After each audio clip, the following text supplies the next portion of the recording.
Hello friends, welcome back to my channel. हम लोग पढ़ रहे थे क्लास 8 की संस्कृत की बुक सरस्वती, जो कि सरस्वती प्रकाशन की है। उसमें लेसन 12 तक हिंदी अनुवाद हो गया था। लेसन 13 का हिंदी अनुवाद हम लोग देखेंगे आज। लेसन 13 है अमोघम दुर्गावत्या बलिदानम, यानी कि दुर्गावती का बलिदान।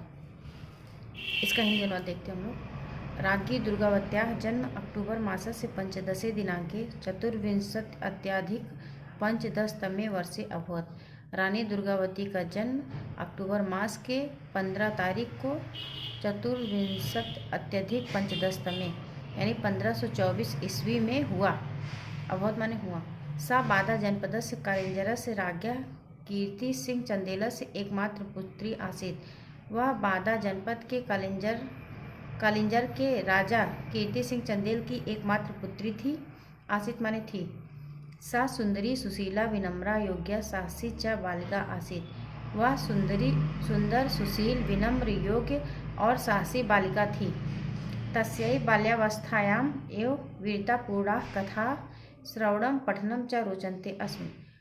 तस्यै बाल्यावस्थायाम् एव उनके बचपन की अवस्था में ही वीरतापूर्णा कथा श्रवणम पठनम च रोचन्ते अस्म।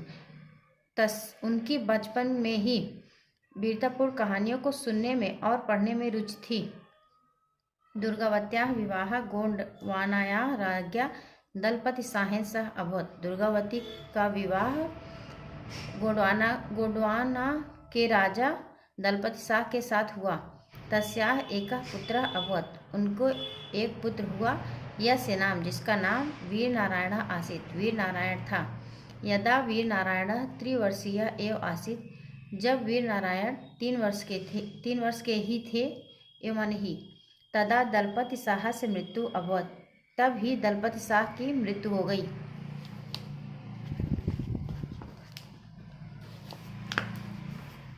दुर्गावती अतीव धैर्य साहसेन च, दुर्गावती अत्यंत धैर्य और साहस के साथ इदम दुखम असहत, इस दुख को सहन की। वीरांगना दुर्गावती पुत्रस्य संरक्षिका भूत्वा स्वयं राजकार्यं संचालितवती। वीरांगना दुर्गावती पुत्र की संरक्षिका होकर स्वयं ही राजकार्य को संचालित की, यानी पुत्र को भी पालती थी और राजकार्य भी स्वयं ही करती थी।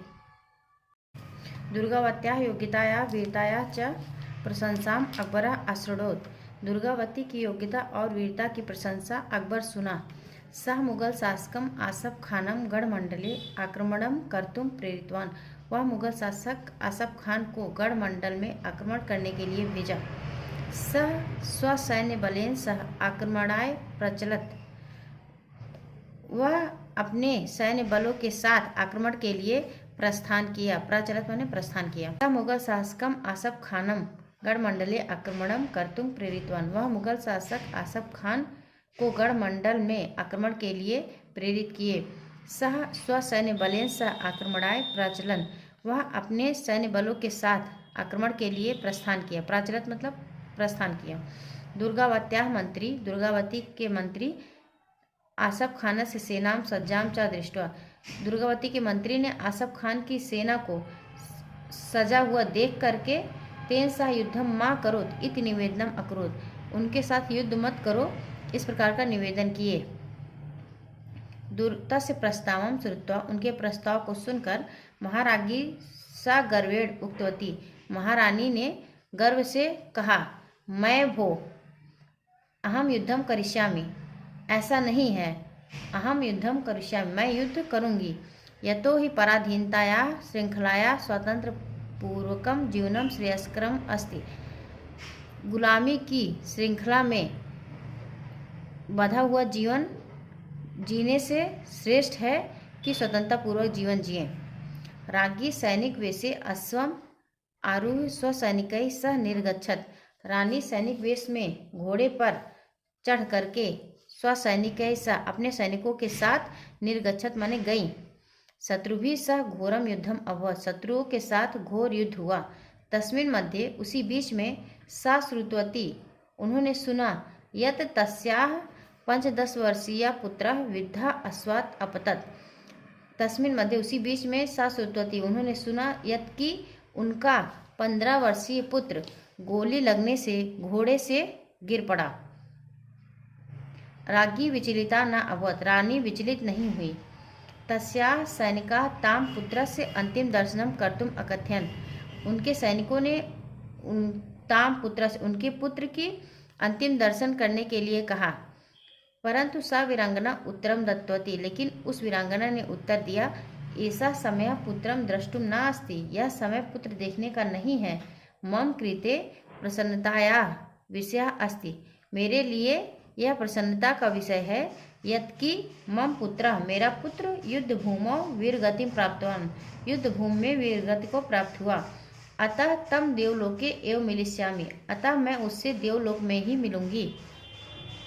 यदा सा वीरांगना युद्धम कुर्वन्ति, जब वह वीरांगना युद्ध कर रही थी, कुर्वन्ति आसीत्, जब वह वीरांगना युद्ध कर रही थी, तदा एकः बाणः, तब एक बाण राज्ञा नेत्रे प्रविष्टः, राजा के नेत्र में प्रवेश किया। अपरः बाणः, दूसरा बाण, अपरः बाणः च, और दूसरा बाण राज्ञा ग्रीवायाम प्रविष्टः, राजा के गले में प्रवेश किया। एतद् दृष्ट्वा, यह देख करके, तया अवगतम, उन्हें वह जो है समझ गई कि यद अधुना मृत्यु निश्चित अस्ति, कि अब, अधुना माने अब, इसकी मृत्यु निश्चित है। शत्रवः मम शरीरम मा स्पृशन्तु, शत्रवः मम शरीरम मा स्पृशन्तु, शत्रु मेरे शरीर को मत छुए। इति विचिन्त्य, यह सोच करके, स्ववक्ष स्थले, अपने वक्ष स्थल पे, स्वखड्गेन प्रहारम कृत्वा, अपने तलवार से प्रहार करके, स्वप्राणान त्यक्तवती, वह अपने प्राण भी त्याग दी। एवमेव भारतीय नारीणाम बलिदानस्य इयं घटना अमरा अभवत्, इस प्रकार भारतीय नारी के बलिदान की यह घटना अमर हो गई। धन्या सा वीरांगना महाराज्ञी दुर्गावती, धन्य है वह वीरांगना महारानी दुर्गावती। यस्याः जीवनम, जिसका जीवन अद्यापि समाजस्य कृते प्रेरणादायकम अस्ति, आज भी समाज के लिए प्रेरणादायक है। इस तरीके से हमारा ये चैप्टर यहाँ पे कंप्लीट होता है। अगर वीडियो पसंद आया हो तो चैनल को लाइक और सब्सक्राइब करना मत भूलिएगा, और फ्रेंड्स के बीच में ज़रूर शेयर करिएगा। फिर मिलते हैं लेसन 14 के हिंदी अनुवाद के साथ नेक्स्ट वीडियो में। Thank you.